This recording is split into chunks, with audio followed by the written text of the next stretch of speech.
போல பழக்கமானது போல இருக்கலாம். இல்ல, கர்த்தர் திட்டமாய் சொல்லுகிறார், இந்த இடத்துல வந்து அமர்ந்திருக்கிற ஒவ்வொருவரின் மேலாக ஒரு விசேஷித்த அபிஷேகம் உண்டு, ஒரு விசேஷித்த கிருபை உண்டு. அமர்ந்திருக்கிற ஒவ்வொருவரின் மேலும் தேவனுடைய ஒரு மகாபெரிய திட்டம் உண்டு. நம்புறீங்களா? எதிர்பார்க்கிறீங்க? யோசேப்பை தன் சகோதரன் நடுவிலே உயர்த்தின கர்த்தர் உங்களையும் சகல ஜனங்களுக்கு நடுவிலே உயர்த்துவதற்கு அவர் லேசான காரியம். அல்லேலூயா, அல்லேலூயா. உங்களை உயர்ந்த அடைக்கலத்திலே வைப்பேன் என்று சொன்ன தேவன் உங்களை உயர்ந்த அடைக்கலத்திலே வைத்து அவர் நாமத்தை அவர் மகிமைப்படுத்த போகிறார். இப்ப சொல்ல முடியுமா, ஆண்டவரே எல்லாரை காட்டிலும் நான் விசேஷமானவர் தான். ஆகாயத்து பறவைகளை பாருங்கள், காட்டு புஷ்பங்களை பாருங்கள், கடல்ல வாழ்கிற ஜீவராசிகளை பாருங்கள். தேவனால் உண்டாக்கப்பட்ட சகல சிருஷ்டிகளை காட்டிலும் அவருடைய சாயலின்படி அவருடைய ரூபத்தின்படி உண்டாக்கப்பட்டவர்களுக்கு தேவன் சொல்லுகிற வார்த்தை, நீங்கள் விசேஷமானவர்கள், விசேஷ கிருபையை பெற்றிருக்கிறவர்கள். அதை ஒருவரும் அழிக்க முடியாது. அல்லேலூயா, அல்லேலூயா.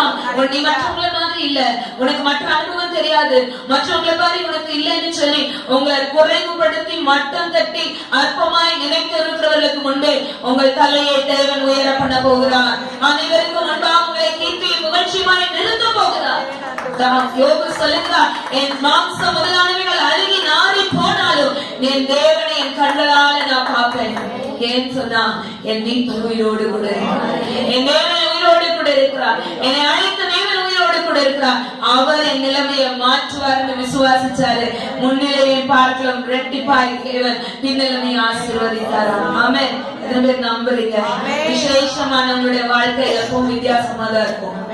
ஆமென். விசேஷமா தான் இருக்கும். அல்லேலூயா. வித்தியாசமானவங்களுடைய வாழ்க்கை இருக்கணும்னா சில கடினத்தை கடந்துதான் போகணும், சில இடர்களை கடந்துதான் போகணும், சில உபத்திரவங்களை கடந்தாதான் போக முடியும், சில மேடு பள்ளங்களுக்குள்ள கடந்து போகணும். அது சரீரமா இருக்கலாம், அது குடும்பமா இருக்கலாம், நம்ம செய்ய வேலையா இருக்கலாம், நம்ம போக வரக்கூடிய சூழ்நிலையா இருக்கலாம். ஏதோ ஒரு நெருக்கம் நம்மோடு கூட இருந்து போராடிட்டே இருக்கலாம். ஆனா கர்த்தர் சொல்கிறார், அந்த நெருக்கத்தின் மத்தியில நான் உன்னை விடுவித்திருக்கிற கர்த்தர், அது மத்தியில உன்னோடு கூட நடக்கிற கர்த்தர். அல்லேலூயா. அதிகமாய் நினைக்கிற ஒரு வார்த்தை உண்டு, வெளிச்சத்திலே இயேசு இல்லாமல் நடப்பதை விட இருளிலே இயேசுவோடு நடக்க விரும்ப வேண்டும். அல்லேலூயா. வெளிச்சமா இருக்கு, ஆனா இயேசு இல்ல. எல்லாமே இருக்கு, இயேசு என்னோட இல்ல அப்படின்னு வாழ்றதை விட, நான் இருட்டிலே உட்கார்ந்தாலும், பிரச்சனைகளுக்குள்ள இருந்தாலும், பாதைகள் இருளாக இருந்தாலும், என் வாழ்க்கையில ஒண்ணுமே இல்லாதது போல இருந்தாலும், இயேசுவோடு நான் வாழ்ந்துட்டு இருக்கிறேன்னா அந்த வாழ்க்கையில கர்த்தர் பிரகாசிப்பார். நம்புறீங்க? எதிர்பார்க்கிறீங்க? என் வாழ்க்கையில எந்த நிலைமையிலும் இயேசுவோடு நடக்கிற ஒரு வாழ்க்கை தான் என்னை உயர பண்ணும். அல்லேலூயா.